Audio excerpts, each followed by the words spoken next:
Bueno, hermanita Cristina, un gusto tenerte con nosotros. Hermano Ángel también, y obviamente a nuestra muy querida familia en Cristo allá en Mieres y en La Tablada. Se han dividido en dos. Nos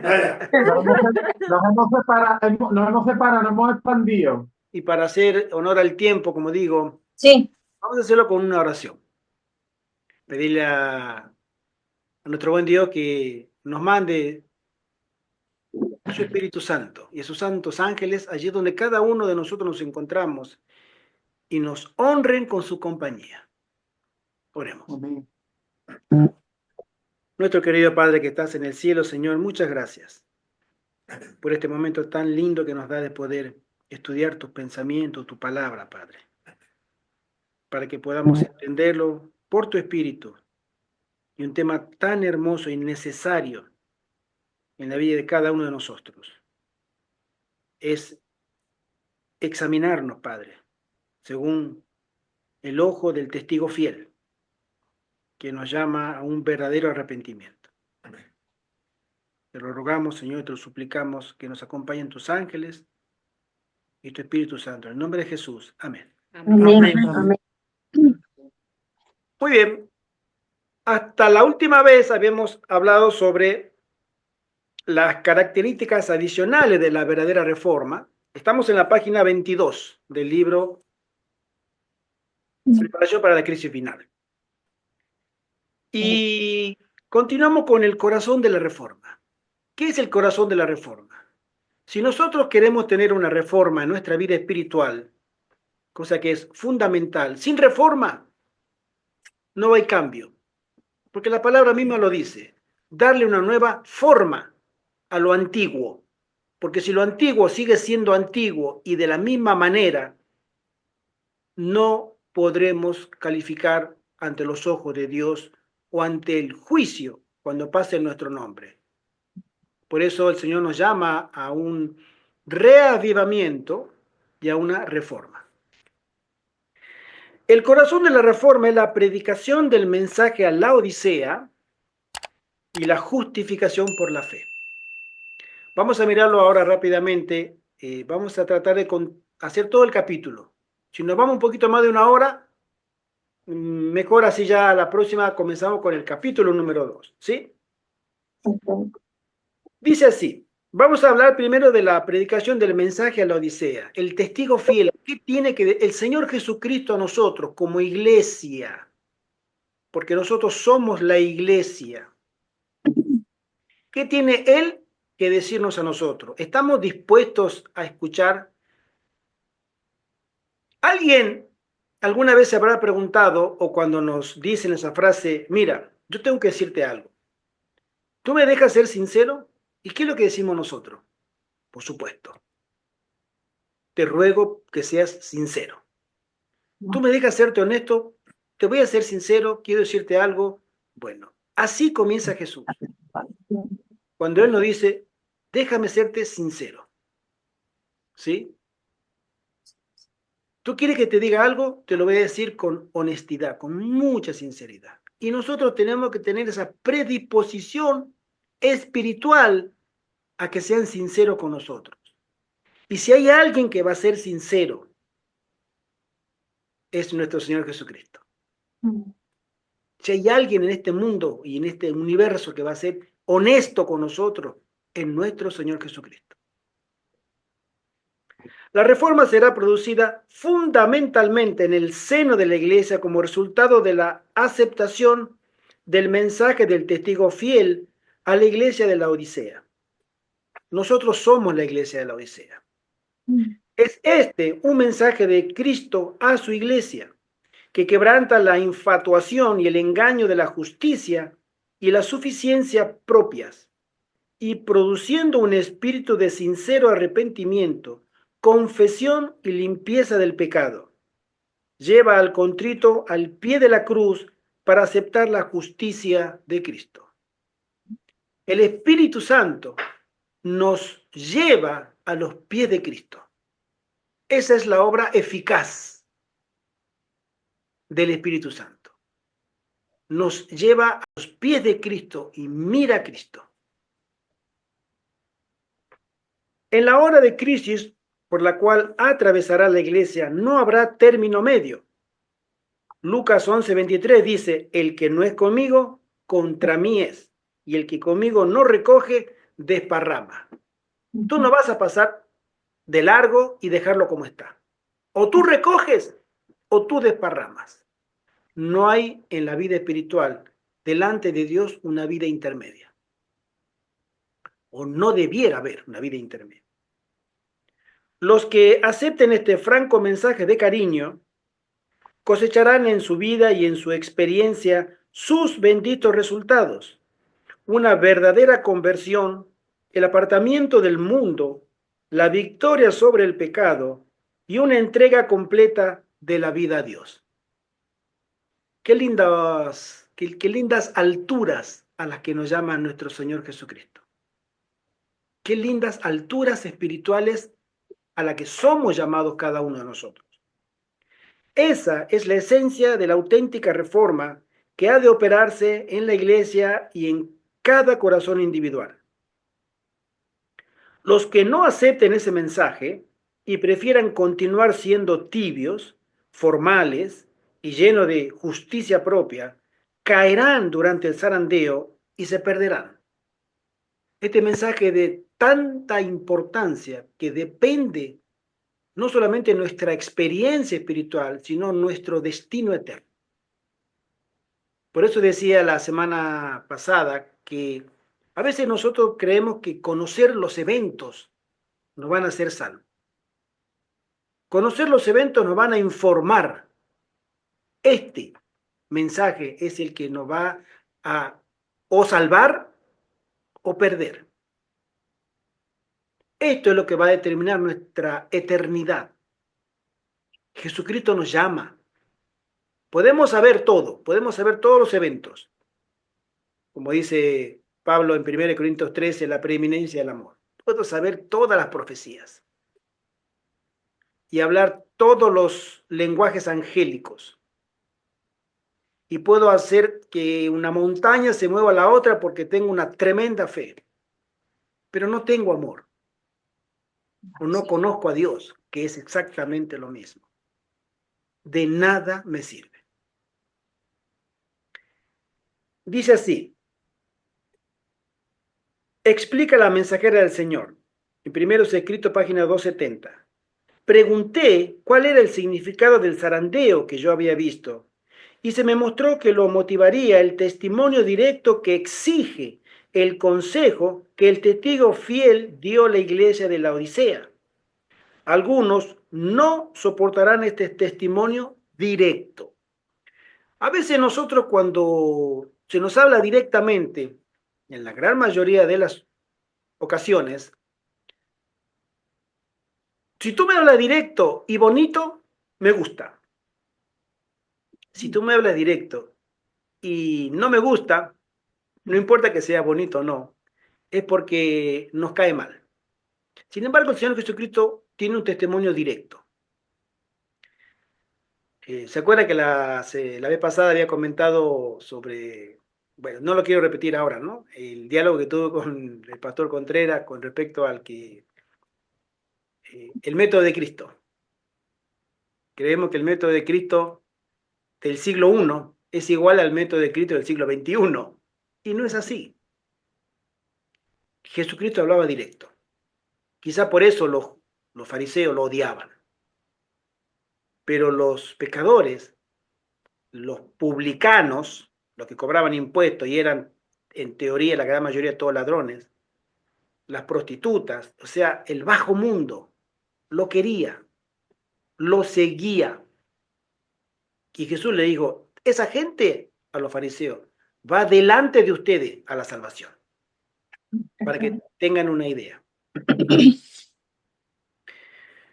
Dice, sino que se levantarán contra él, y esto es lo que causará un zarandeo en el pueblo de Dios. Cuando este mensaje comienza a predicarse, el de el verdadero arrepentimiento, porque el mensaje del testigo fiel nos lleva inevitablemente a un arrepentimiento, nos dice, tú no estás bien, tú Gerardo, tú Ivette, tú José Antonio, y cada uno ponga su nombre, tú delante de mí no estás bien.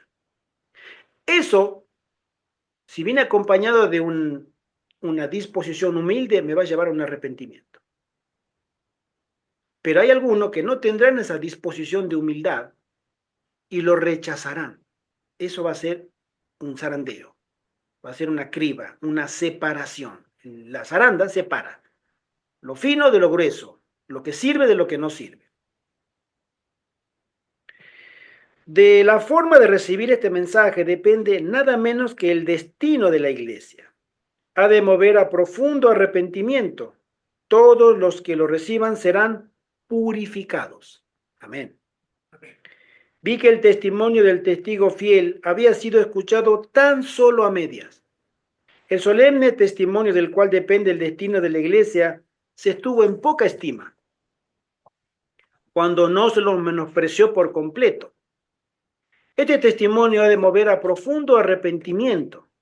Todos los que lo reciban sinceramente lo obedecerán y quedarán purificados. Mis queridos hermanos, mis queridas hermanas, nosotros no podemos llegar a una santidad o purificación si no experimentamos un verdadero arrepentimiento. El arrepentimiento es el camino que el cielo señala antes de que nos santifique o nos separe para que Dios nos use. Nosotros tenemos que purificarnos. Y para purificarnos necesitamos admitir, reconocer nuestros pecados y rogar que el Señor tenga misericordia y en el nombre de Jesús nos perdone. Entonces el Señor nos perdonará, pero nos debemos arrepentir. Ese es uno de los sermones de la cual hoy en día muy poco se escucha. Muy pocos sermones hay sobre el tema del arrepentimiento, lamentablemente. Un franco mensaje de cariño. Y escribe al ángel de la iglesia en la Odisea, estoy en la página 23, he aquí el amén, el testigo fiel y verdadero, el principio de la creación de Dios dice esto, yo conozco tus obras.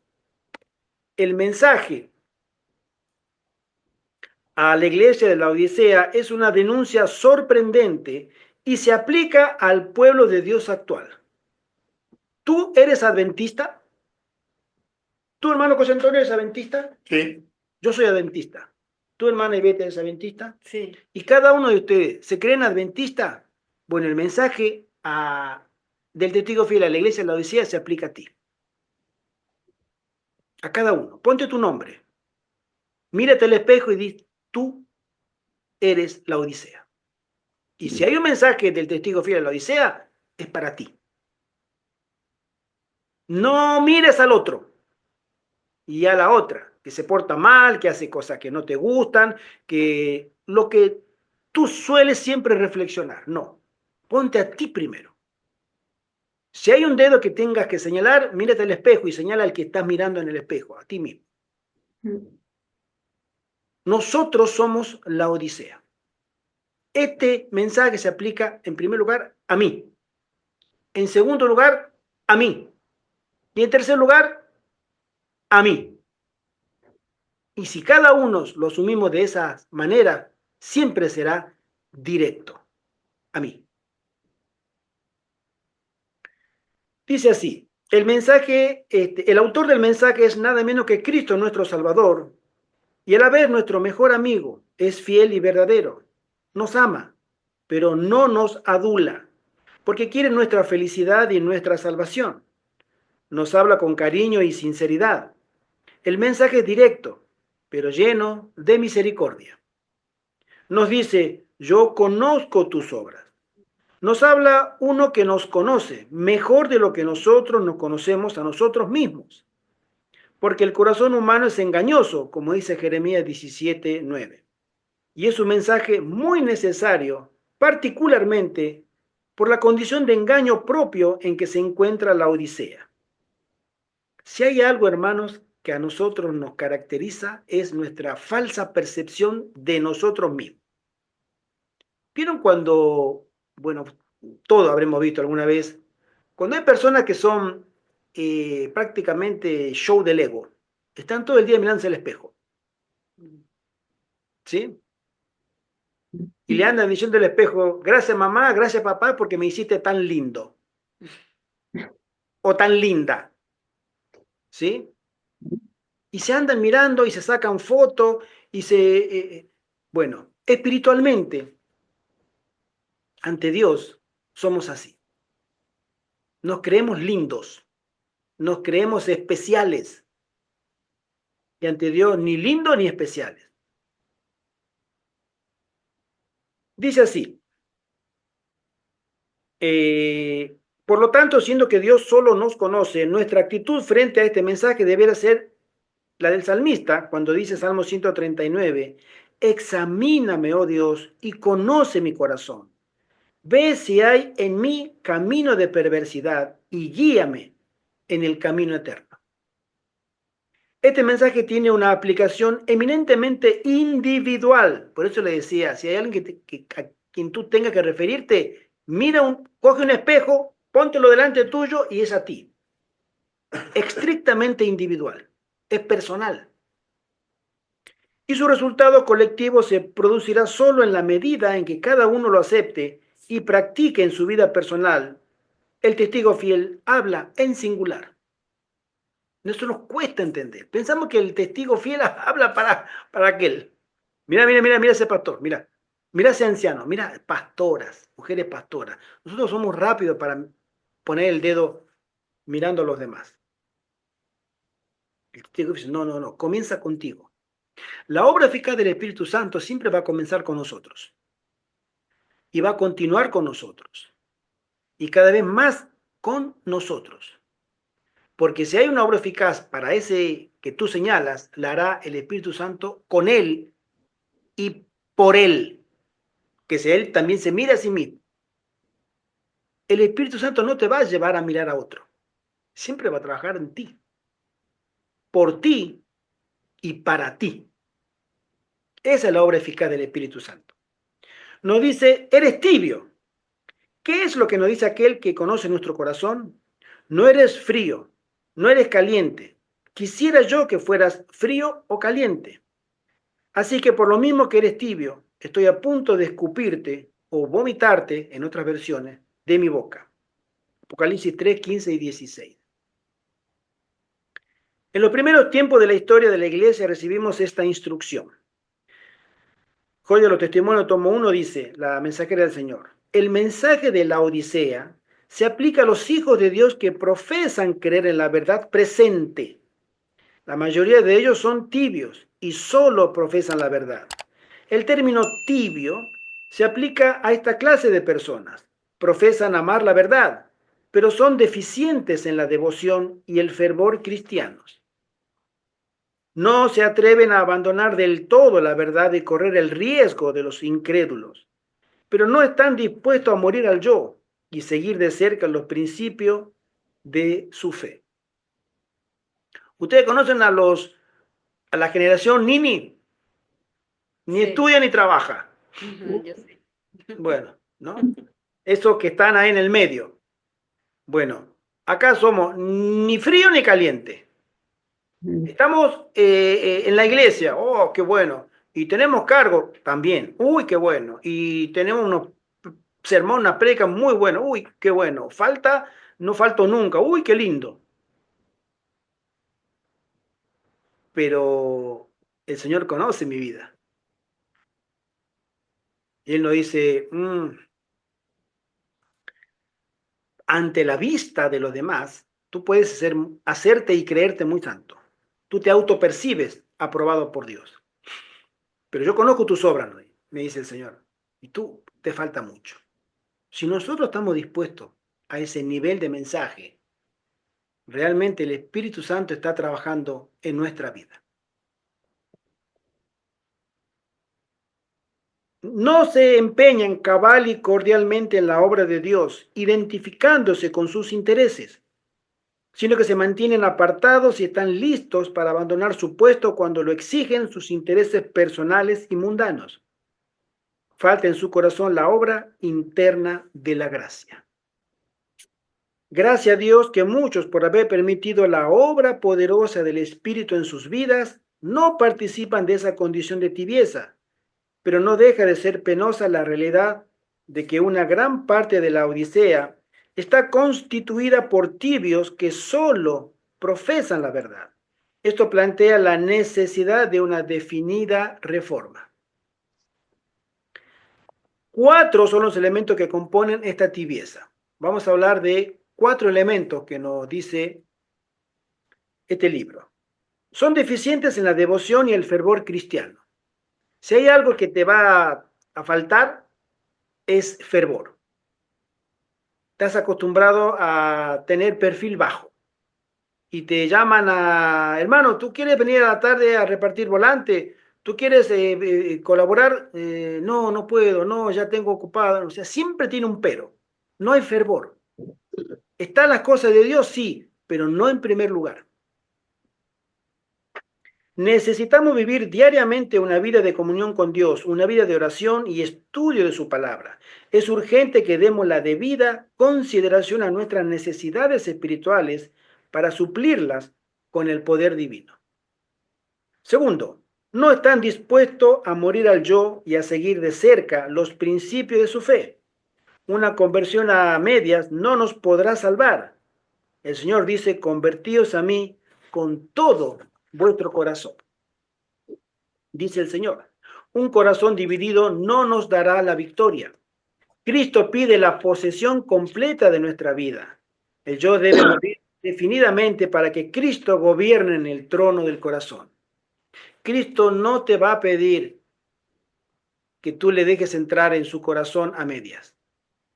Él pide todo y no va a aceptar menos. A veces nosotros creemos que sí. No, no, es que el Señor sabe. Señor, voy a dar un ejemplo. Lo habremos escuchado por nuestro lado también. Cuando hubo la época de la pandemia, ¿se acuerdan del pinchazo? Bueno, muchos adventistas decían, es que yo me tuve que vacunar porque si no me quedaba sin trabajo. Y el Señor sabe que yo tengo familia que mantener. No me puedo quedar sin trabajo. ¿Se entiende? Esa fue una situación generalizada en muchos lugares. ¿Respetable? Sí, por supuesto. Tiene familia, todos tenemos familia. Pero no había una decisión muy contundente para el Señor. O sea, mientras todo esté tranquilo, yo voy a ser cristiano adventista. Pero cuando vemos que las papas están quemando, ¡ay! Salto de la olla. No, no, esto quema mucho. No me conviene. Bueno, el Señor nos dice, así no. No es la vida de sacrificio que tú debes llevar porque tú te conformas a las situaciones, ¿no? Y eso en tiempos normales, porque no hablemos de tiempos tumultuosos, tiempos tempestuosos que vendrán. Porque si no pasamos la pequeña pruebita esta, ¿esperamos pasarla peor? Seguramente que no. Tercero, no se empeñan cabal y cordialmente en la obra, identificándose con sus intereses. Es decir, no, lo primero es lo mío. O sea, tenemos esa autopercepción de que lo hacemos bien, pero hay cosas que no puedo hacerlas. ¿Sí? Los intereses míos están primero que los intereses de la causa de Dios. No dedican suficiente tiempo, interés, trabajo y recursos a la causa de Dios. Y yo agregaría acá influencia a la causa de Dios. Y cuarto, falta en su corazón la obra interna de la gracia.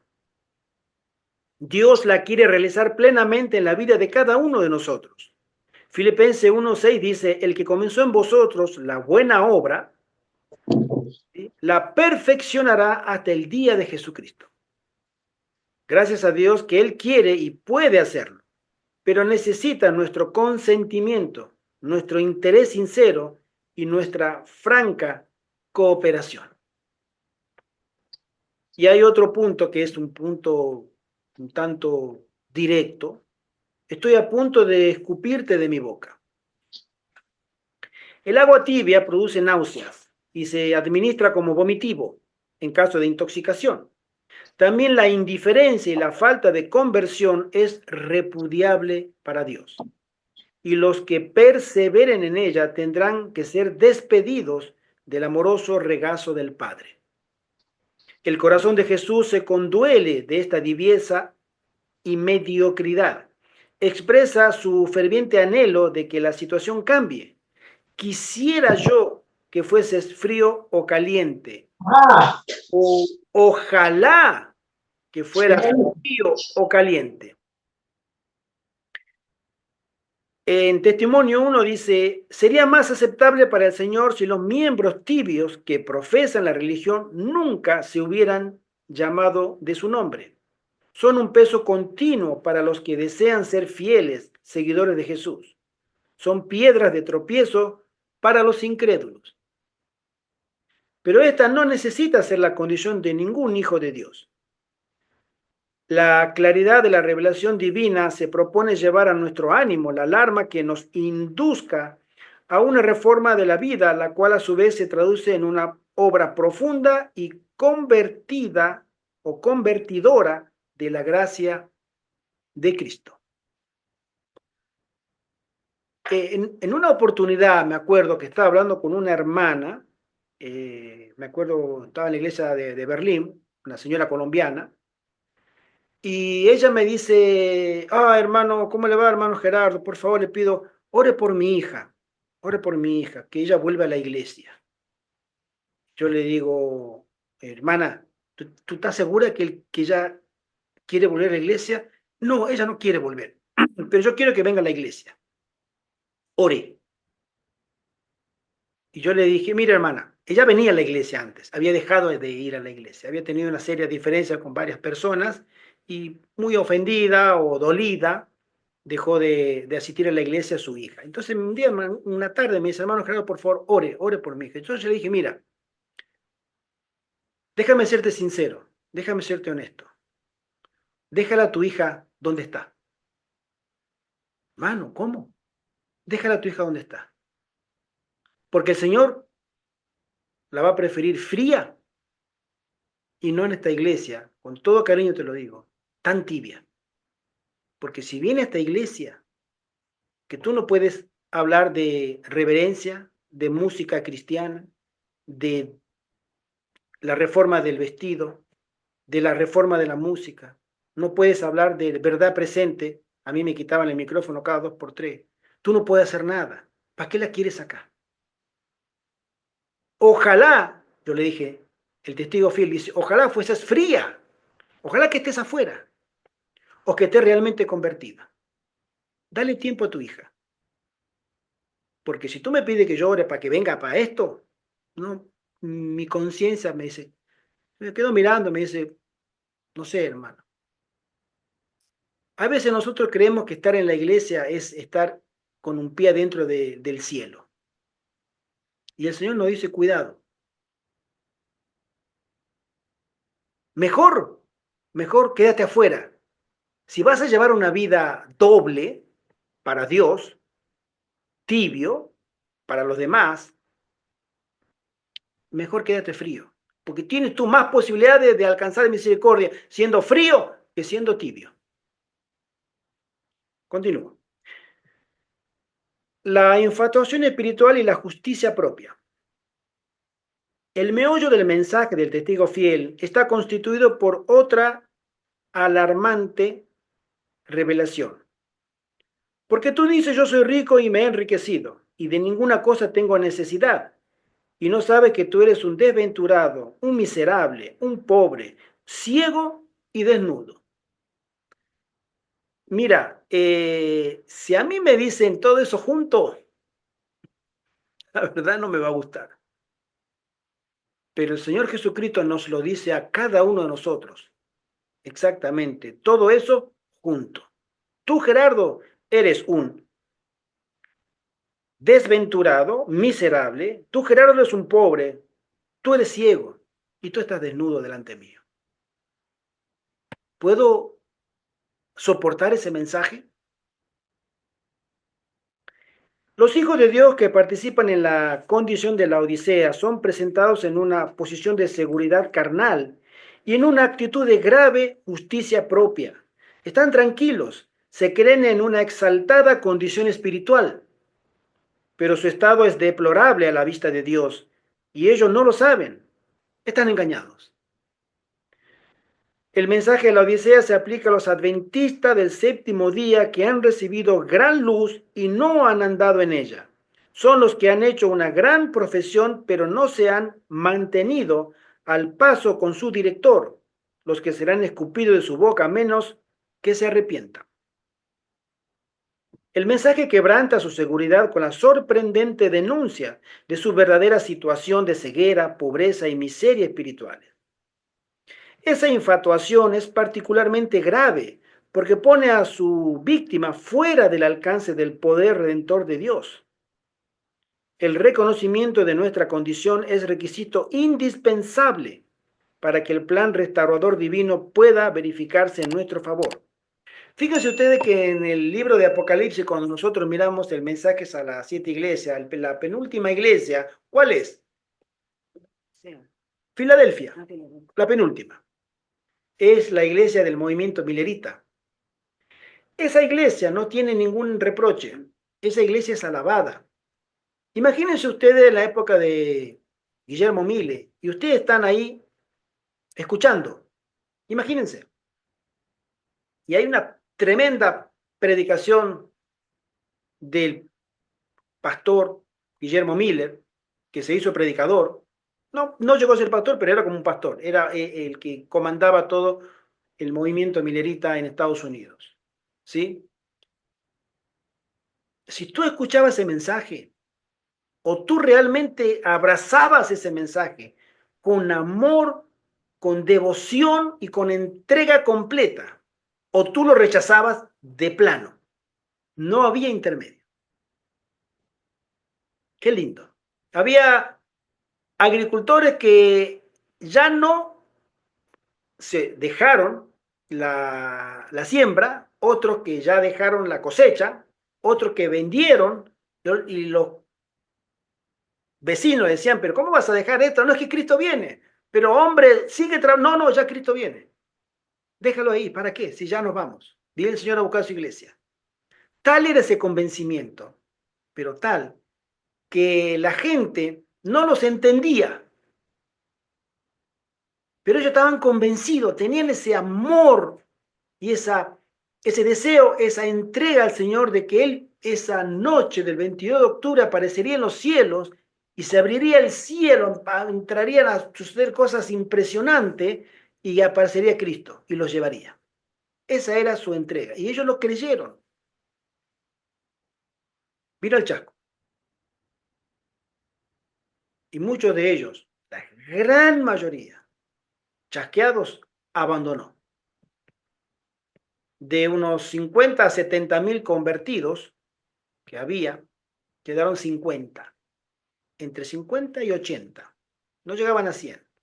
De esos 50 a 80 salieron 3 iglesias. 3 iglesias salieron, ¿no? Los que continuaron, mileritas, los adventistas los adventistas, y después los adventistas del séptimo día, la hermana White. Hubo 3 movimientos. Uno poco tiempo después se disolvió, era el movimiento milerita, y después está hasta el día de hoy en Estados Unidos solamente los adventistas que llamamos nominales, ¿no? Ellos se reúnen el domingo, salieron del movimiento milerita, no guardan el sábado y no reconocen el espíritu de profecía del ministerio de la hermana White, y prácticamente esa iglesia también ya está desapareciendo.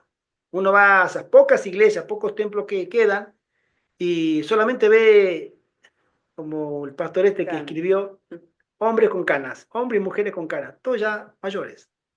No hay un recambio generacional, ya no quieren, quedan viejitos nada más. Así que la próxima generación ya no habrá más adventistas. Y está la iglesia adventista del séptimo día, que es la que tiene mayor crecimiento de todas las iglesias cristianas, la que tiene el mayor crecimiento de convertidos y de bautismos. Pero también es uno de los más altos índices de apostasía también, de gente que deja. Entran por la puerta, salen por la ventana. Pero esta iglesia es la iglesia del Señor. Y el Señor ha llamado a que tú permanezcas, continúes, perseveres y esperes en el Señor. De ahí es que el Señor nos dice a nosotros que los que al final del tiempo son los que perseveran o tienen la fe de Jesús, ¿sí? Los que guardan los mandamientos de Dios y tienen la fe de Jesús. Entonces, dice, los sanos no tienen necesidad de médico, Marcos 2:17, sino los enfermos. Declara el Señor y agrega, no he venido a llamar a justos, sino a pecadores. La verdad es, sin embargo, que no hay justo ni aun uno, por cuanto todos pecaron y están destituidos de la gloria de Dios. Romanos 3. ¿Quiénes son entonces los sanos? O sea, ¿hay sanos? El Señor habla de sanos. ¿Hay realmente sanos? Sanos no hay ninguno. Son los presuntuosos espirituales los que están llenos de justicia propia, los que se autoperciben sanos, ¿sí? Como el fariseo de la parábola. Ellos no pueden ser perdonados ni justificados mientras conserven su actitud. Ellos son los que dicen, yo no tengo necesidad de nada. Yo estoy rico y me he enriquecido. De allí el consejo, arrepiéntete, del verso 19. El arrepentimiento implica tres cosas: reconocimiento del pecado, dolor por el pecado y deseo de abandonarlo. Pero un corazón lleno de justicia propia, ¿de qué puede arrepentirse? ¿Cómo puede alcanzarle el perdón y la misericordia divina si tú ni siquiera reconoces? ¿Cómo tú puedes curarte de un cáncer si tú ni siquiera quieres ir al médico y mucho menos someterte a un análisis o a una biopsia para que te confirmen que tú tienes una enfermedad terminal? ¿Cómo quieres tratamiento si tú no quieres ni verle la cara al médico? El cáncer avanza, no te espera. Así es el pecado. El pecado avanza, no te espera. No hay nada que haga más inaccesible para el corazón el poder salvador del Evangelio que esta soberbia espiritual. Este engaño, esta propia justicia, es el polo opuesto de la justificación por la fe, el único camino para alcanzar perdón y victoria. Este sentimiento de soy rico, muy laodiceano, es tal vez el grado más absoluto de la justicia propia, que el profeta Isaías dice que es como trapo de inmundicia. Para Dios, cuando tú dices, yo estoy bien, Dios te ve como vestido, o nos ve como vestido con trapos muy, muy sucios. El que participa de este espíritu posee una vida desprovista de frutos, como la higuera estéril que, a pesar de lucirse con un abundante follaje de profesión y a pesar de tener las hojas grandes de la presunción, carecía del todo de frutos. O sea, era solamente follaje. Qué linda higuera, qué linda planta, cómo se la ve de saludable. Mira esas ramas. Y tú le buscabas frutos, nada. A veces así nosotros somos en nuestra vida espiritual. Con razón Pablo quería huir de esa condición cuando dijo en Filipenses 3:9 que ser hallado en él, en Cristo, no teniendo mi propia justicia, que es por la ley, sino la que es por la fe de Cristo, la justicia que es de Dios por la fe. Así quería ser encontrado Pablo. Este mensaje nos beneficiará si ofrecemos nuestra voluntaria cooperación y sincero interés. Y la hermana White declara en Testimonio 1, se me mostró que el testimonio a los laodiceos se aplica a los hijos de Dios de la actualidad y que el motivo por el cual no ha realizado una gran obra es la dureza de sus corazones. Si hay algo que está atrasando la segunda venida de Cristo, no es que el Papa haya declarado una ley dominical, ni que Estados Unidos haya firmado esa famosa ley dominical. Es que nosotros no queremos conformarnos al plan de Dios para hacerle frente a ese mundo que está esperando ansioso el adversario con quien pelear. Nosotros no estamos preparados para esa guerra, lamentablemente como iglesia.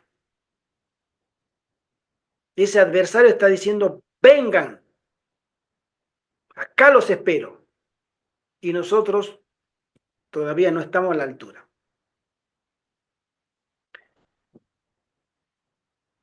Cuando fue presentado por primera vez, condujo a un íntimo escudriñamiento del corazón. Los pecados fueron confesados y el pueblo de Dios fue conmovido por doquiera. Tiene por objeto despertar a los hijos de Dios, revelarles sus errores y llevarlos a un celoso arrepentimiento, para que sean favorecidos por la presencia de Jesús y preparados para el fuerte clamor del tercer ángel. Y queridos hermanos, mis queridas hermanas, nosotros necesitamos, todos necesitamos del cielo. Necesitamos que el Espíritu Santo nos conecte con la fuente de poder verdadera que está en Cristo Jesús. Pero según las condiciones, en los términos del Espíritu Santo. Un arrepentimiento cabal, un dolor por el pecado y un deseo de no volver a repetirlo. Hermano Ruperto, ¿tú levantaste la mano? Sí. A mí me gustaría, hermano, que me explicara cuando decimos la iglesia,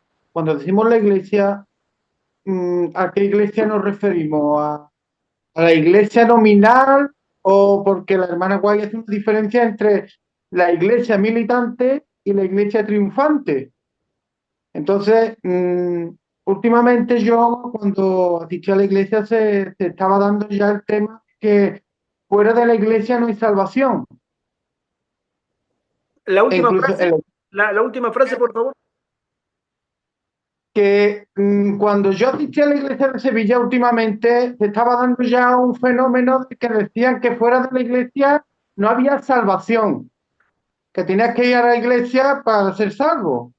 Bueno, el tema ese de que fuera de la iglesia no hay salvación es un término ambiguo, prácticamente católico, ¿no? Lamentablemente, tengamos en cuenta que todas las iglesias cristianas están siendo llevadas a un catolicismo rancio, especialmente en Estados Unidos. Pero dentro de la iglesia adventista también se está produciendo un retroceso y en ciertos conceptos, ¿sí? Se habla también de una catolización del adventismo. Eso no podemos negarlo. No voy a hablar en términos absolutos, por supuesto que no. En la iglesia de la corporación hay hombres y mujeres consagrados, hombres de Dios, y fuera de la iglesia de la corporación también hay hombres y mujeres consagrados. Ahora, cuando nosotros decimos que en la iglesia Dios tiene una iglesia invisible, Él la conoce, ¿sí? Sí, esa es la realidad, tristemente, hermanita Nirma. Dios tiene una iglesia que es invisible a nosotros, Él la conoce, que está conformada por adventistas en su minoría, por todo el resto que lleva en su fuero interno, que Dios conoce, el deseo de servir a Dios, en la luz que caminan, pero cuando se les revele el poder del Evangelio, cuando venga el fuerte pregón, se unirán. Y esa será y conformará la iglesia. Ahora, cuando nosotros entendemos que, a mí me han dicho muchas veces, y a veces cuando subo videos hay comentarios que me dicen cosas desagradables, y entre otras que yo estoy haciendo mal a la iglesia con los videos que subo, ¿no? Claro, a la iglesia organizada, corporativa, esa gente que tiene una mente tan estrecha que ellos ven que solamente, ahí viene el término católico o la orientación católica, que creen que el templo donde ellos se reúnen en la iglesia del Señor. Es como la iglesia católica, dice, fuera de la iglesia católica y fuera de los templos católicos no hay salvación, ¿sí? Es una prerrogativa humana equivocada, ¿sí? Dios conoce los corazones, ¿me entiendes? Es lo que le pasaba exactamente a los fariseos cuando decían a Jesús que todos estos pobres, estos miserables no son y de los samaritanos ni hablemos, y de la mujer sirofenicia ni hablemos, eso no tiene, pero nosotros somos hijos de Abraham. Y Jesús le dice, Pero, perdón, la iglesia, el pueblo de Dios no está constituido por los hijos de Abraham solamente, Dios tiene a sus fieles, ¿no? Entonces, nosotros tenemos que hablar en términos bíblicos.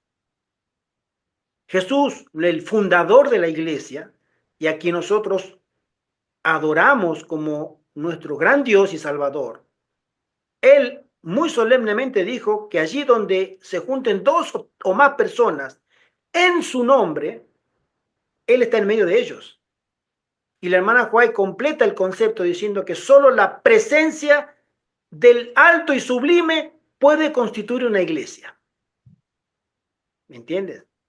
Entonces, ¿a qué nosotros nos podemos referir? La hermana White, por decir un ejemplo que se me ocurre en este momento, en el Congreso de Indianápolis, Congreso General de la Conferencia General, en el año 1901, había ruido, bochinche, tambores, música y un montón de cosas, y la hermana White dice, inspirada, en la presencia de Dios no estaba allí. Ah, pero hermano, estaba el presidente de la Conferencia General, estaba el presidente de la división, estaba el presidente de todos los pastores, estaban los líderes, estaba... Y ella dice, la presencia de Dios no está ahí. O sea, ¿qué me está contando? ¿No? Entonces, el Señor en su palabra nos muestra a nosotros qué es iglesia. Nosotros cada uno somos iglesia, que formamos un edificio espiritual donde el fundamento, la piedra de angular, lo principal donde se va a edificar todo es Cristo. Y cada uno es llamado a cumplir, obviamente, una función. En un edificio, la ventana cumple una función, la puerta cumple otra función, y cada ladrillito cumple una función, como el cuerpo humano, cada uno tiene una función, y ninguno anula o restringe al otro, todo en armonía conforman una unidad, valga la redundancia, armoniosa. Espiritualmente, la iglesia está edificada para, obviamente, ser la depositaria de la verdad de Dios, que está en la Sagrada Escritura. Entonces, la iglesia adventista como organización, no hablo de la corporación, yo nunca me refiero a la corporación en estos términos cuando hablo de esto, porque la corporación es un invento humano. Dios no fundó una corporación, Dios fundó una iglesia, un movimiento religioso en el año 1844. Y ese movimiento religioso va a seguir hasta el final. ¿Sí? Entonces, cuando Dios levanta esa iglesia, que es ese movimiento, es un movimiento dinámico donde se van a ir sumando nuevas luces y nuevos miembros. Y se va a ir conformando hasta que llene una medida que solo el cielo conoce, para que nosotros entendamos que esa medida del cielo va a dar un nuevo evento. Si nosotros atendemos, por ejemplo, lo que estamos hablando ahora, si atendemos estrictamente al consejo del testigo fiel, va a ser una apertura para que comience un fuerte pregón, previo a un arrepentimiento que el Señor nos pide acá.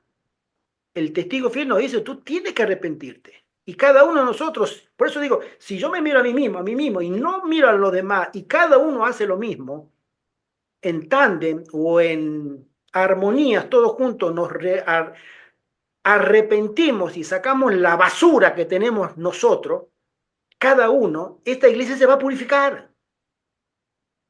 Y al purificarse, Dios puede usarla, puede tocarla y empezar a manejarla por su Espíritu Santo. Y ese grupo, esa iglesia va a empezar a brillar más hasta que el Señor le va a dar lo que siempre y desea, lo prometió y desea hacerlo cuanto antes. Ese baño, esa unción del Espíritu Santo especial que va a salir a predicar lo que debía haber hecho hace 150 años y el Señor sigue esperando. El Señor no está esperando eventos externos, está esperando que nosotros nos pongamos a la altura de que Él pueda manejarnos. Pero nosotros no podemos porque nos falta la consagración. Entonces la iglesia no es lo que el pastor te diga, no es lo que el anciano te diga, no es lo que la conferencia te diga.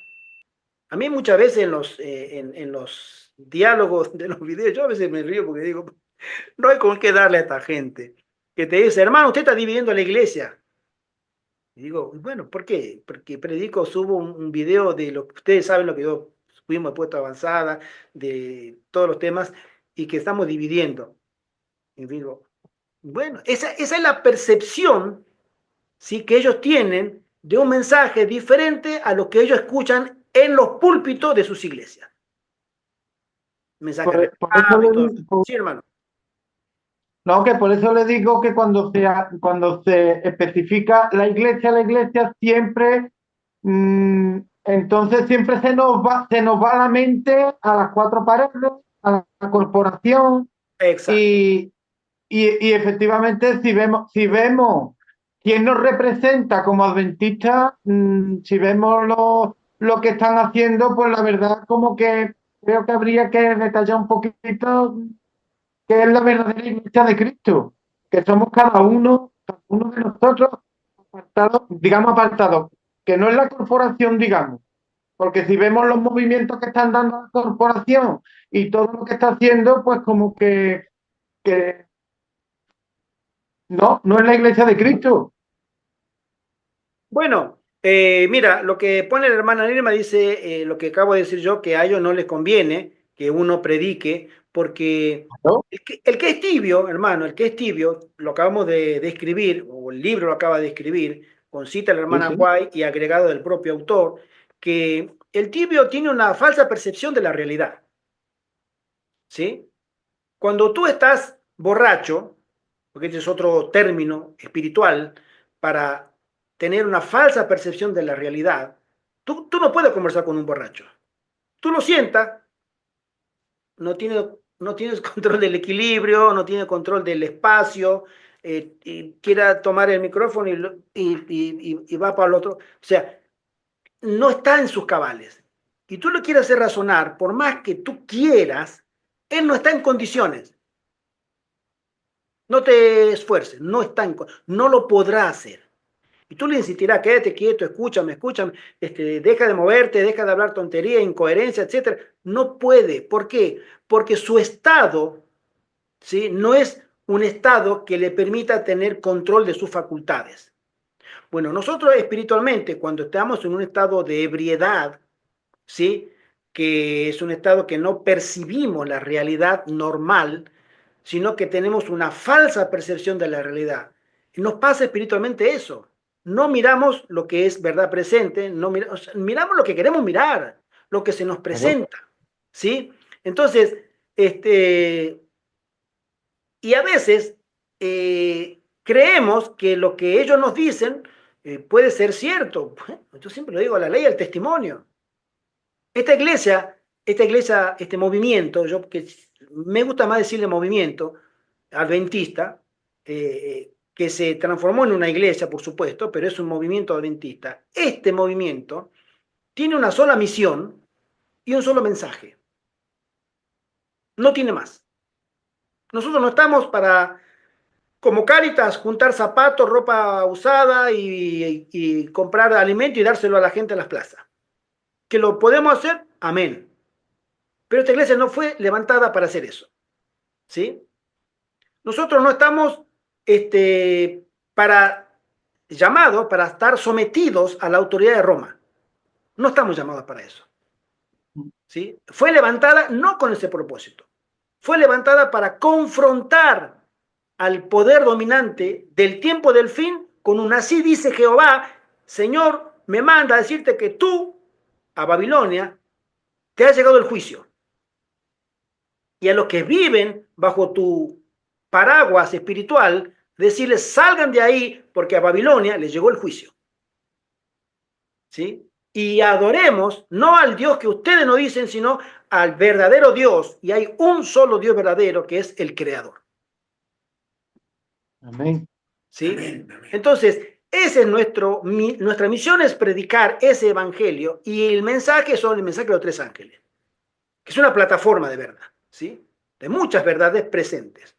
Entonces, cuando nosotros nos identifiquemos con este mensaje, ¿sí? Dejaremos de escuchar tanto a pastores y a pastoras, ¿sí? Y nos centraremos más en lo que el Señor nos manda.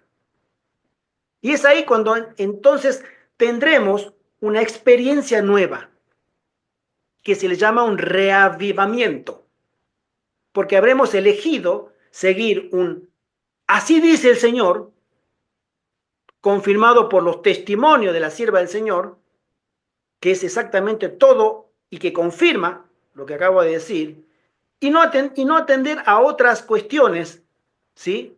Y obviamente confiar en Dios. Hermano José Antonio. Realmente lo que podríamos decir, además de todo lo que se ha dicho, esta denuncia de la Iglesia Adventista que le hace Cristo, porque no es sincera ni auténtica. Lo que se quiere decir, dicho de otra manera, es que no podemos seguir por los caminos de nuestra mente, sino por los caminos del Señor, como ha dicho el hermano Gerardo, por la palabra de Dios. Y todo esto es una gran caridad para ti que estás aquí y para un servidor, para cada uno de nosotros, escuchando esta denuncia contra, yo podría decir, contra la debilidad de la mente, donde se apoya muchísima gente. Y hay que, os vuelvo a repetir, entrar por los caminos del Señor. Porque, hermanos, si seguimos este movimiento inspirado por Dios para este tiempo del fin, hemos de estar preparados para la cárcel, para ser esclavos, nos van a tratar como esclavos. Nos van a tratar como condena de muerte a cada uno de nosotros, por seguir los caminos del Señor. Así y es. para esto necesitamos esta preparación. Aquí se está trabajando para que nos examinemos y reparemos en nuestro egoísmo, en nuestros caminos propios que no nos llevan a ninguna parte, sino que entremos por la luz del Señor para, como ha dicho, bueno, la palabra de Dios, y el hermano Gerardo lo ha repetido, para que cumplamos los 10 mandamientos. Ahí está el sábado. Y para que vivamos la fe de Jesucristo. Hermano, mira, te lo voy a decir de esta manera, ¿no? En Estados Unidos hay un fenómeno muy común que se llaman tornados. ¿Sabemos lo que es un tornado? No en todo el mundo se da tornados. En Sudamérica es prácticamente, hubo tornados, son desconocidos, pero los hay Sí, muy aislados. a veces se dan. A veces se dan, pero en Estados Unidos es muy común. Causa mucha destrucción. Cuando se avisa un tornado, la gente tiene miedo, porque el tornado, su recorrido todavía no puede ser predecible. Cuando se forma esa trompa, ¿sí? En el desierto, en la ciudad, en el campo, y se mueve, tú sabes que eso no puedes pararlo, tú tienes que correr. Ahora, cuando se anuncia que va a pasar por tal pueblo, tú tienes dos formas de actuar con ese tornado. Estar preparado, porque tú sabes, todos saben, pues se avisa en las televisiones, en la radio, que es una cosa de primer orden, y o tú puedes esperarlo afuera, asegurar tus cosas, o como mucha gente lo hace, se mete en el sótano. Por eso en las casas donde hay, en los estados donde pasan los tornados, normalmente centro, este, al lado del Atlántico, es donde mayor se dan estos fenómenos climáticos, es donde la gente tiene un sótano, porque saben que es el único lugar seguro. La destrucción viene, Tú no puedes evitarlo. Ahora el Señor a nosotros nos dice, la destrucción viene. Tú eliges dónde vas a estar cuando venga. Arriba, y hay videos que la verdad son espeluznantes, porque eso te levanta camiones, te levanta casas, te arranca árboles que no lo... De raíz. De raíz y árboles bien fuertes. Te hace volar puentes. Es una fuerza increíble la que tiene la naturaleza en ese momento, que puede estar 20 minutos, 40 minutos, 15 minutos, se forma la trompa y peor si se une con una trompa de las nubes, porque eso es el doble. Entonces, o tú estás en el sótano o tú estás arriba. Puedes perder mucho, pero tu vida si estás en el sótano no corre peligro. Todo lo que esté en la superficie cambia de lugar y cuando uno sale para afuera ve destrucción. El Señor nos llama a que viene una crisis espiritual. O tú estás arriba en la ciudad, o tú estás fuera de las ciudades, o en un puesto de avanzada, en el sótano. Porque la crisis te va a pegar igual, pero va a ser diferente las consecuencias. A nosotros nos dice el Señor, prepárense. Este es el mensaje que tenemos para la iglesia, puertas adentros. Yo siempre digo, ¿no? El mensaje del Señor, puertas adentro, es Mateo 25. Y el mensaje del pueblo de Dios, puertas afuera de la iglesia, es Mateo 24. Lo que va a pasar afuera. Pero lo que va a pasar adentro, te lo menciona con la parábola de las 10 vírgenes, con la parábola de los cabritos y las ovejas, y con la parábola de los talentos. Lo que va a pasar adentro. Entonces tú tienes que elegir. Ahora, si hay alguien que te va a decir, pero hermano, usted no, la iglesia no apoya lo que usted hace. Yo no, es que siempre se lo digo, lo voy a decir de nuevo. La iglesia no murió por mí. La conferencia general no ha dado la vida por mí, ni tampoco le oro a la conferencia general. El que me ha salvado a mí es Cristo. Amén. Amén. Y soy salvo en su nombre, por fe en su sacrificio. A Él le debo mi lealtad. Y que me perdone, espero que no me malinterpreten. No le debo la lealtad al pastor, quien como se llame. Él también necesita de Cristo como yo. Claro. Y cada uno de nosotros. Entonces, la lealtad es, aún así dice Jehová. No puedo decirlo de otra manera. Vamos a continuar porque Amén. parece que no vamos a terminar el capítulo Sí. para nada, ¿no? Bien, continúo y leo de nuevo el renglón. Dice, se me mostró que el testimonio a los laodiceos se aplica a los hijos de Dios de la actualidad. Pero Dios ha dado al mensaje tiempo para hacer su obra. El corazón debe ser purificado de los pecados que han excluido por tanto tiempo a Jesús. Este terrible mensaje hará su obra. Cuando fue presentado por primera vez, condujo a un íntimo escudriñamiento del corazón.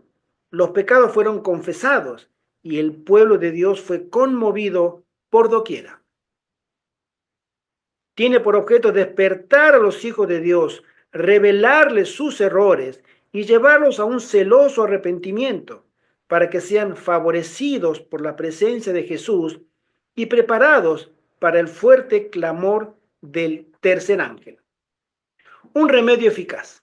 Ahora, eso es lo que el Señor nos describe a nosotros, pero ahora Él también nos da la solución. El amoroso mensaje del testigo fiel no se limita solo a realizar la denuncia de la triste condición espiritual de la Odisea, no solo diagnostica con pleno conocimiento de causa la enfermedad, sino que ofrece el remedio. Un remedio radical para sanar al alma de sus males. Es realmente un mensaje de consuelo.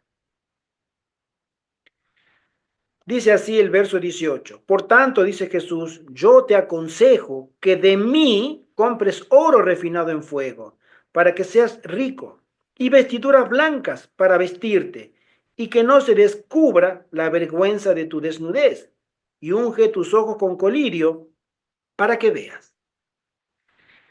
La triple condición mía, voy a poner en mi primer nombre, en primera persona, y creo que cada uno debería ser honesto y ponerse su propio nombre, ¿sí? que es pobre, ciego y desnudo, se cura con el triple y maravilloso remedio del cielo. Cuando soy pobre, el Señor me manda a que compre oro refinado en fuego. Cuando Él me ve desnudo, me dice que Él tiene vestiduras blancas para cubrir mi desnudez. Y cuando Él me dice que soy ciego, también me dice, tengo colirio para que veas. Las tres faltas fatales, Él tiene tres remedios eficaces, directos. ¿Qué representan estos tres símbolos? El oro probado en el fuego, que se recomienda aquí, es la fe y el amor. Enriquece el corazón porque se lo ha refinado hasta su máxima pureza. Y cuanto más se lo prueba, tanto más resplandece. La vestidura blanca es la pureza de carácter, la justicia de Cristo impartida al pecador. Es a la verdad una vestidura que no es nuestra, es de origen o de tejido celestial. Y también el colirio es aquella sabiduría dada por el Espíritu Santo y gracia que nos habilitan para discernir entre lo malo y lo bueno y para reconocer el pecado bajo cualquier disfraz. Si Satanás va a venir a tu vida bajo cualquier disfraz, tú lo podrás ver y tú te dirás, allí hay un engaño.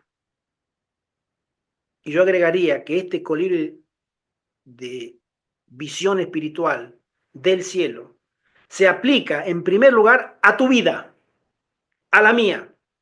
No mires los pecados espirituales del pastor o de quien tú tengas en tu mente. Comienza y termina en ti. Y así cada uno de nosotros. Revela tus falencias, que tú no te das cuenta, tú no lo percibes, no puedes mirarlo. Pero esa visión espiritual te dice, yo fallo ahí. No lo sabía y ahora lo sé. Esa es la función del Espíritu Santo. Y después nos habla la fe y el amor. La fe y el amor representados por el oro refinado en fuego son dos importantes frutos del Espíritu Santo. Y la hermana Juárez escribe, se me ha mostrado que el oro mencionado por Cristo, el testigo fiel, que todos debemos poseer, es la fe y el amor combinados. Y el amor precede a la fe. Primero el amor. Y el amor, al conocer a Dios, va a aumentar mi fe. Satanás está trabajando constantemente para quitar estos preciosos dones de los corazones del pueblo de Dios. Todos están empeñados en el juego de la vida. Satanás sabe muy bien que si logra extirpar el amor y la fe, llenando su lugar con egoísmo e incredulidad, todos los rasgos preciosos restantes serán hábilmente quitados por sus engañosas manos y el juego resultará perdido. Satanás no toma vacaciones. Satanás no es tibio. Satanás no juega a ser diablo dentro de la iglesia. Nosotros a veces tenemos ese deseo de querer aparentar, jugar a ser buen cristiano. Él va por todas. El amor es la esencia y el resumen máximo de la ley, el supremo principio guiador de una vida convertida, semejante a la de Cristo. Sin amor no hay cristianismo. Pues el apóstol dice en 1 Juan 4:8, el que no ama no ha conocido a Dios, porque Dios es amor. El amor transforma radicalmente el panorama de la vida. Elimina la codicia y el egoísmo, creando la generosidad, la benevolencia, el interés en el progreso de la obra y en el bienestar del prójimo. El amor anula los resentimientos, la envidia y los celos, y los reemplaza por la bondad, la longanimidad y la cordialidad. Disipa las tendencias y la lucha desleal. Mata la ambición egoísta, neutraliza el odio, borra el rencor y la ira, e introduce la paz, la buena voluntad y el gozo. Ahuyenta el temor y la desconfianza. Junto con el perdón del pecado logrado por la fe en Cristo, el amor es la terapia más admirable para los males del espíritu.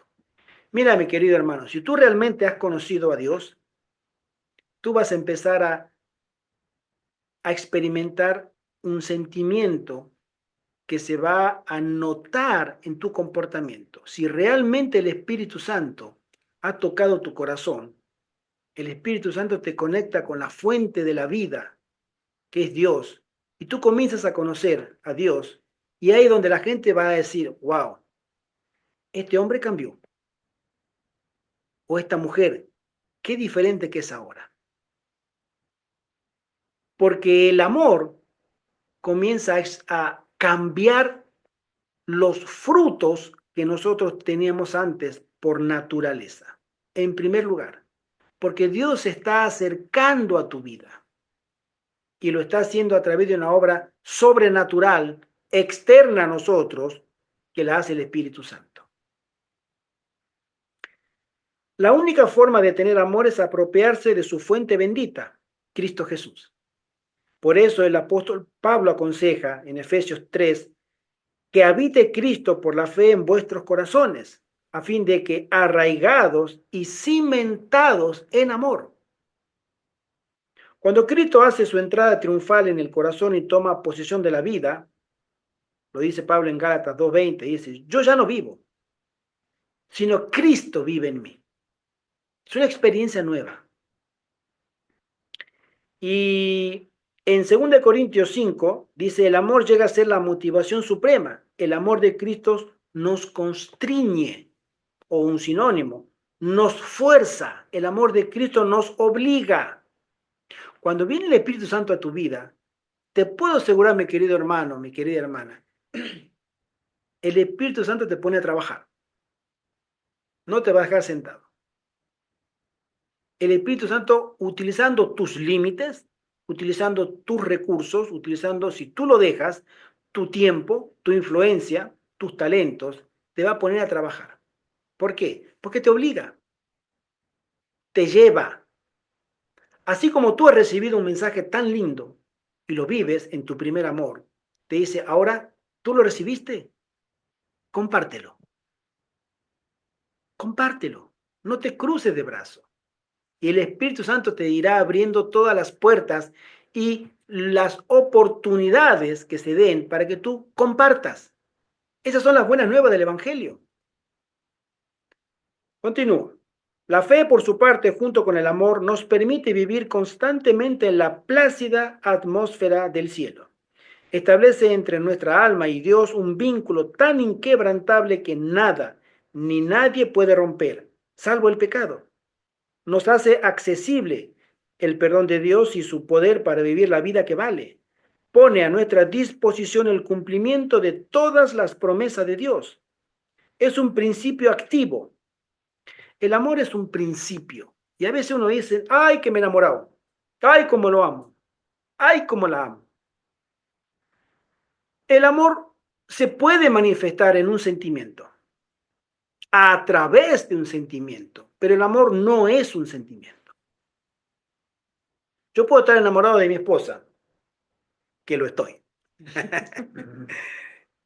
y mucho, pero es un principio, y por el principio del cual yo estoy más que identificado con el principio activo, voy a amar a mi esposa.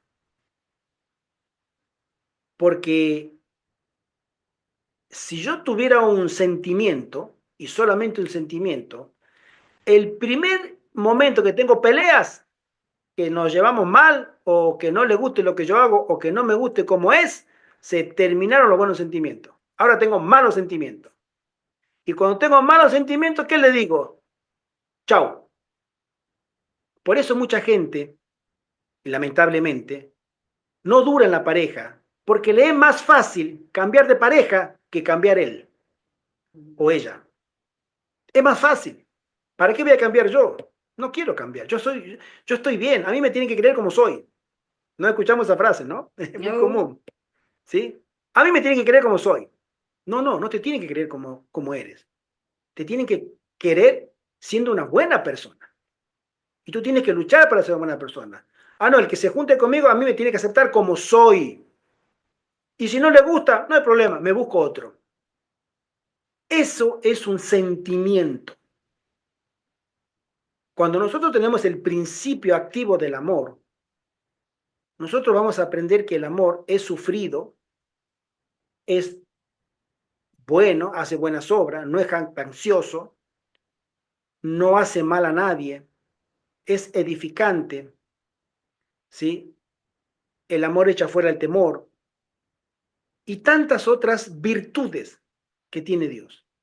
Ese amor verdadero va a hacer que tenga disposición a perdonar a mi esposa o que ella me perdone a mí. El amor sana, no destruye. Y es más fácil para el que no conoce a Dios es cambiar de pareja que cambiar él o ella, ¿no? ¿Para qué voy a cambiar? No. ¿No te gusta como soy? No hay problema. Váyase. Sigo siendo la misma o el mismo y me busco otro. Eso es un sentimiento. Continúo. La justificación por la fe. Bueno, ahí tenemos un capitulazo. Y vamos a comenzar ahora el tema este porque es muy lindo y no quisiera tomarlo muy rápido. Vamos a empezar a hablar. Las vestiduras blancas, que representan la justicia de Cristo aplicada a la vida del pecador, constituyen un manto de factura celestial. Mi querido amigo, tú para tener la aprobación del cielo, solamente tienes que creer. Cuando tú sales con otra cosa que no sea solamente la fe, tú te vas a convertir en lo que se convirtió Caín. Vas a agregarle algo tuyo. Algo tuyo puede servirle a Dios. Dios no necesita ese algo. Dios solamente quiere tu corazón.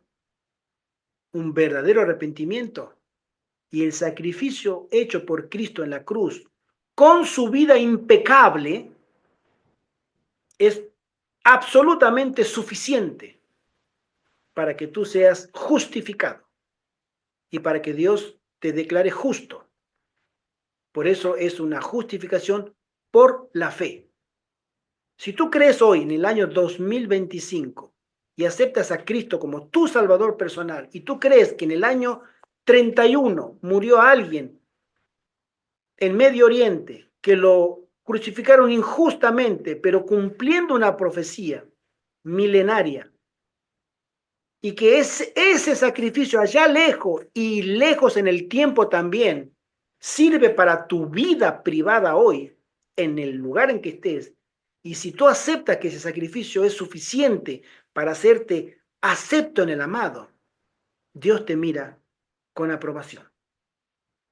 Y Dios te dice, ¿tú aceptas por fe ese sacrificio? Lo acepto.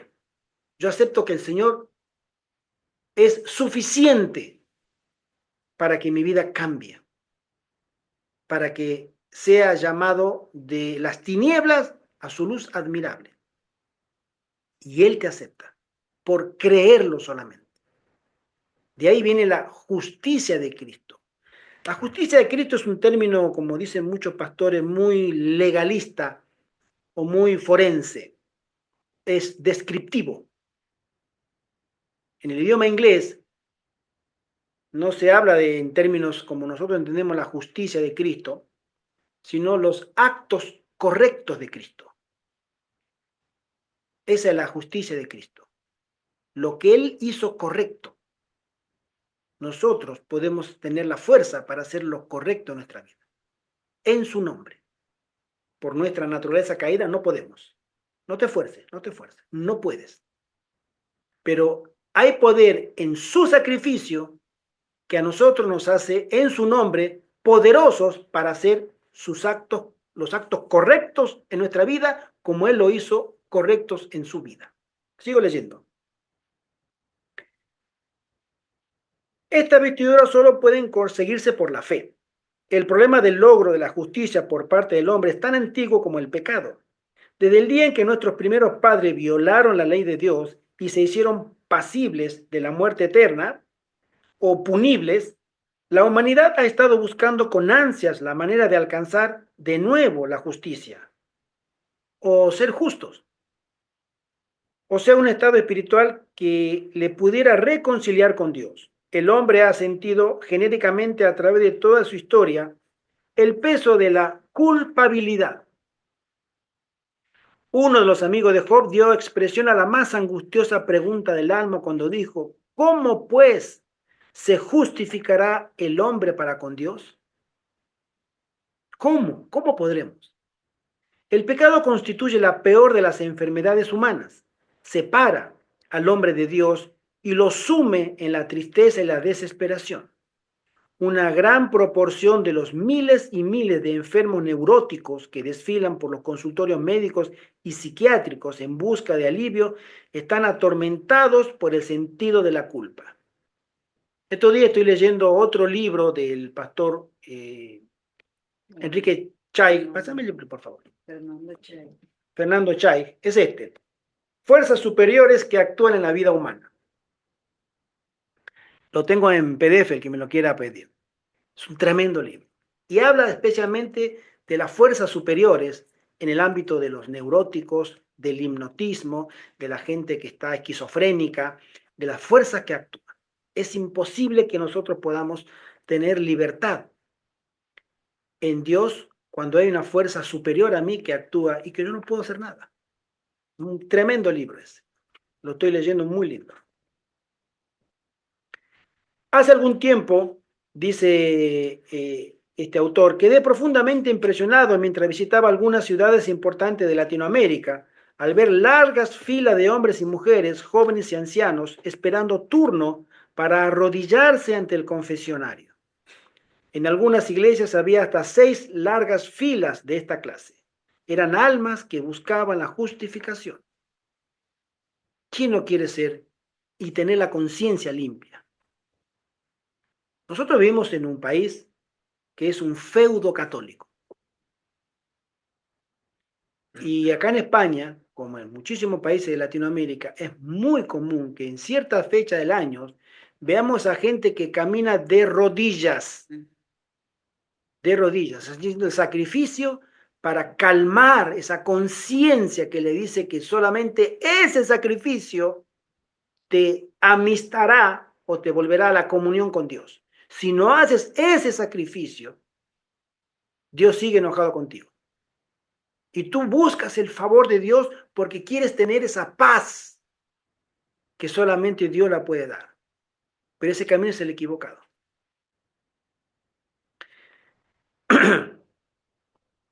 En algunas iglesias había hasta 6 largas filas de esta gente, ¿sí?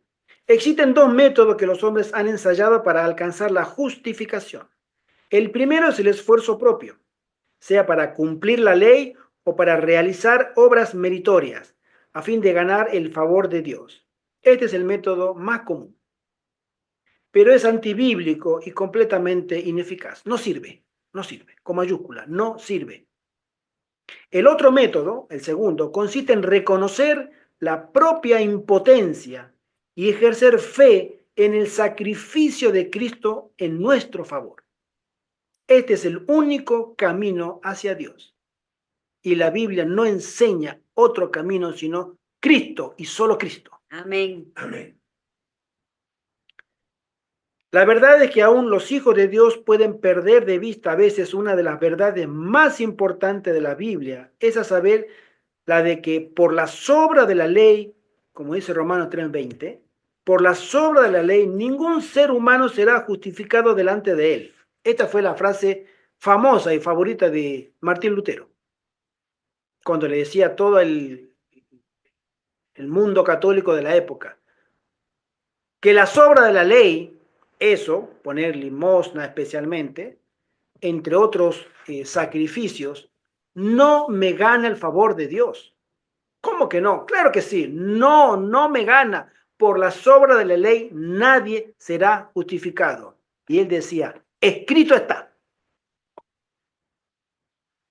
La tendencia del laodiceo lo induce a la justicia propia. Puedes llegar a pensar que por el hecho de conocer este maravilloso conjunto de verdades bíblicas sólidamente establecidas y lógicamente eslabonadas, ha adquirido una excelencia espiritual que lo ubica por encima de otros cristianos. Se tienta con el pensamiento de que la observancia de los preceptos de la santa ley de Dios le gana el favor divino y le abre las puertas del cielo como un derecho, y puede comenzar a razonar como el fariseo de la parábola. Es posible que comience a decirse a sí mismo, si no en voz alta, yo soy rico, yo tengo obras, yo he... Mira, hermano, una vez, voy a contarlo esto porque fui testigo presencial. Estaba en la iglesia de Palermo, en Buenos Aires, en Capital Federal, una de las iglesias más grandes. Y fue la década del 90, y había un hermano que tenía mucho dinero, era una iglesia de clase media alta. Y un hermano que estaba donando a la iglesia, había donado todos los bancos nuevos de la iglesia. Y entre otros arreglos que hizo la iglesia, una iglesia grande, por supuesto, y había gastado mucho dinero. Y en ese tiempo había unos hermanos que estaban predicando la justicia de Cristo y andaban itinerantes en iglesias. Y este hermano predicó que todo lo que tú hagas para ganarte el favor de Dios, lo que tú hagas no sirve de nada. ¿Es bíblico eso? Claro que sí. Completamente. Lo acabamos de leer. Lo que yo haga no me gana el favor de Dios. A lo que este hermano se levantó y le dijo, perdón, que no era ni pastor, era un hermano laico. Hermano, le dice, usted me está diciendo a mí que todo el dinero que yo me gasté acá, que fue mucho dinero, todo el dinero que yo me gasté acá, no me hace acepto ante Dios. Lo hice con el corazón, hermano, lo hice con el corazón. Y este hermano lo mira y le dice, ¿quiere que le responda con una sola palabra, hermano? Por favor, hermano, sí. No, no lo hace acepto ante Dios. Porque nadie es justificado por obras. Hermano, se armó un revuelo en esa iglesia, me acuerdo. Saltó el pastor. ¿Cómo puede? Y bueno, se terminó en ese momento presente. Se terminó el sermón abruptamente. ¿Por qué? Porque el pastor estaba recibiendo excelentes diezmos de esta persona y había dado mucho dinero para remodelar toda la iglesia, y que vengan desde el púlpito a decirle que todo lo que eso hiciste no te justifica ante Dios. Para nada. La justicia se recibe por fe. Bueno, esa es una... Y gratis, no tengo que pagar. Exactamente. Ese es un dilema milenario. Creer que nosotros podemos aportar algo al plan de nuestra salvación. Está todo hecho, está confeccionado en el cielo. El plan de Dios es perfecto. Amén. No necesita de ninguna ayuda, por más mínima que se merezca, del ser humano. El plan de Dios es de Dios para salvar a la raza humana. Él ha ofrecido a su Hijo para salvar a la raza humana. Su ministerio es perfecto. Como en el santuario había que llevar un cordero perfecto. Tú no puedes llevar un cordero cualquiera, ¿sí? Sino perfecto, ¿sí? Entonces, ese cordero tenía que ser sacrificado, pero tenía que ser perfecto. Y eso simbolizaba que el ministerio de Jesús tenía que ser perfecto, su vida tenía que ser perfecta, y su muerte tenía que ser para salvar a la raza humana, porque él no merecía morir, pero murió por nosotros. Ese plan es perfecto. Tú no necesitas hacerle nada, ningún retoque. Y es ahí donde a veces nosotros no terminamos de entender. Por eso esta iglesia recibió esa bendición, lo digo con letra así de grande, bendición del cielo, del mensaje de 1888 y la justicia de Cristo. Porque si tú no estudias ese tema y tú no aceptas con alegría ese mensaje, tu salvación está en serio peligro. Porque el enemigo, si tú no te no asimilas que realmente tú no tienes nada que ofrecerle a Dios, excepto un corazón pecador, hecho pedazos, y llevarlo a los pies de Jesús en arrepentimiento genuino, contrito, y suplicar las promesas de Dios para tu vida, tú no puedes ser acepto en el amado. Vamos a continuar porque mi esposa me dice que estamos sobre la hora. Sí, ya son las 10. Bueno, Ya vamos a 1:30. sí, Te quedaste por aquí. Yo soy rico y me he enriquecido. exacto. Aquí. Bien, yo soy rico y me he enriquecido y de ninguna cosa tengo necesidad. Pero el Señor le contesta, ¿y no sabes que tú eres un desventurado, miserable, pobre, ciego y desnudo? Y entonces le indica el remedio, te aconsejo. El Señor no nos dice, te ordeno, sine qua non, no negociable. No, el enemigo actúa así. Satanás sí te va a decir. Él es terminante. ¿Sí? El Señor te dice, te aconsejo, te invito, ¿sí? Te amonesto, la decisión es tuya. Te aconsejo que de mí compres vestiduras blancas, es decir, la única justicia que vale, la justicia de Cristo. Todos somos como suciedad y toda nuestra justicia como trapo de inmundicia, dice el profeta Isaías. Ninguna cosa que el hombre haga para ganar el favor de Dios tiene valor alguno. Los únicos méritos que el hombre puede invocar son los de Cristo, quien está dispuesto a echar sobre la vergüenza de nuestra desnudez el manto purísimo de su perfecta justicia. Amén. Amén. El Señor quiere sobre nuestra vida y nuestras obras, que son como trapo de inmundicia para el cielo, y la justicia de Dios no vale nada. Él está dispuesto a tapar, a cubrir nuestra desnudez, ¿sí? Con su manto perfecto de su vida puesta en nosotros. ¿Aceptamos? Yo acepto. Amén. Y doy gracias a Dios, que hay un Dios tan bueno, que haya dado un sacrificio tan grande por alguien tan miserable como yo. Necesitamos de Dios para terminar la obra, pero este es el camino, un verdadero arrepentimiento. Mis queridos hermanos, vamos a llegar hasta aquí ahora. Queremos no extenderlo en el tiempo. Hay muchos que pueden estar cansados ya. Sí. El Señor no retarda su promesa como algunos la tienen por tardanza. El Señor no está retardando su promesa.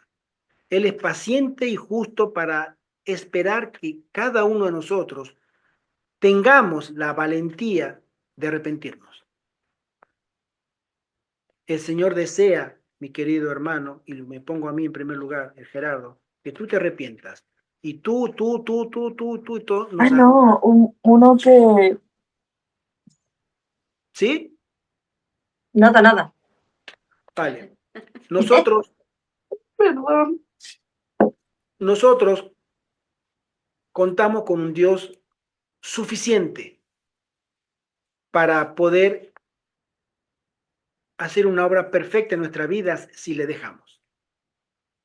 Y habrán vidas perfectas que surgirán al final del tiempo, perfectas, como el cielo nos manda a nosotros a ser perfectos para cumplir su obra.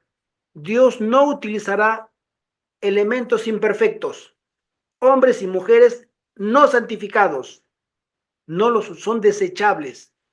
El Dios santo y sublime que va a bajar con un nivel de poder que no tenemos idea, va a utilizar elementos santificados y nos llevará a la perfección. Hermano José Antonio. Y esta perfección de la justicia de Cristo es tan grande que cuando nosotros entregamos toda nuestra vida a Él para llevar adelante su divina voluntad de Cristo en nuestra vida, nos transforma totalmente a imagen del mismo Jesucristo, a tener el mismo carácter de Cristo. Es una transformación. Vale la pena, hermano. Amén, amén. Que el Señor nos bendiga. Vamos a dejarlo hasta acá y continuar porque este tema que vamos a desarrollar ahora, lo que continúa el libro, aparecen unos gráficos muy, muy bonitos, muy interesantes. Pero esto no lo quiero tomar con rapidez, mirar el reloj, no, no. Estas cosas son muy lindas y hay que profundizarlas. Gracias por acompañarlos. Hermanita Cristín, tú nos guiarías en oración para terminar. ¿Vale? Vale, oremos, oremos. Padre nuestro que estás en los cielos, santificado y bendito sea su nombre. Gracias, Padre y Señor, por este repaso de un tema tan interesante y tan esencial para crecer en su espíritu y sobre todo para esos tiempos en que estemos ahora. Amén, Señor.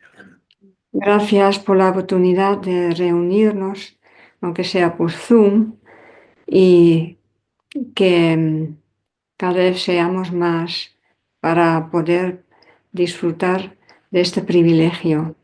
Padre, cuídanos durante la noche y acompáñanos para seguir siempre por tu camino.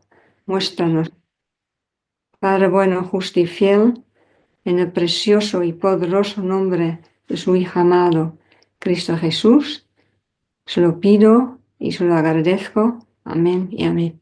Amén, Amén. amén, amén. Que el Señor le bendiga, gracias hermanita Cristín. Que el Señor le bendiga a cada uno de ustedes y que podamos conocer a Cristo más de cerca, porque se acercan tiempos muy turbulentos, mis queridos hermanos. Sí, Muy turbulentos. Ya hay una voz oficial, estuve mirando estos días, esta semana, una voz oficial de que acá en Europa se va a implantar el dinero digital este año. ¿Sí? O sea que va a haber un control muy exhaustivo y estricto sobre la finanza de todos. O sea, la tendencia va por ahí. Ya se hablaba de un control, obviamente, financiero. ¿Se acuerdan? Bueno, se está armando ya de hecho, de facto, se está armando ese escenario. Miremos las señales, porque el Señor no va a tardar mucho y cuando comienza a darse todo esto, sucederá rápido. Uno tras otro, uno tras otro, uno tras otro. Hoy puede ser que venga uno y pasarán años y aparece otra señal, pero cuando comience esto a suceder, hermano, va a ser una bola de nieve. Sí. Que el Señor bendiga a su iglesia.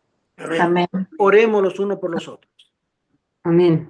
Oremos, intercedamos los unos por los otros. Necesitamos la oración de cada uno de nosotros por los demás. Hermano José Antonio. Hermano, vendrán tiempos cada vez más turbulentos. Pero el Señor no abandona a su iglesia. Amén. Estaremos protegidos por Él. Amén. Agarrémonos, podríamos decirlo así, a los pies de Jesús, porque saldremos victoriosos. Así es. Así es. La hermana Nirma dice, sí, la verdad, las cosas se ponen durísimas dentro de nosotros. Preparémonos, hermano, preparémonos porque en la unidad está el poder de Dios. En amor cristiano, en servicio, en doctrina, ¿sí? Y en consagración. Amén. Amén. Hermana Evelyn, Alice, hermana Maribel, hermana Cristín. Una feliz noche. Sí, feliz noche, hermano Francisco. Bueno, por supuesto, hermano Ángel, Ruperto y el niño. Feliz noche. Hermanita Nirma. Fuerte abrazo en Cristo a todos. Un abrazo. A todos los que escucharán después. Y denle un like. Nunca me acuerdo, pero esta vez sí denle un like al video para que pueda tener mayor presencia. Que el Señor les bendiga grandemente y que tengan una feliz noche. Nos estaremos viendo con este Una tema. buena tarde. Con Acá este estamos de tema. tarde todavía. Exacto, hermano de Chile, hermano Francisco, hermano, el Señor te bendiga. Gracias por estar con nosotros, hermano. Que el Señor te bendiga grandemente.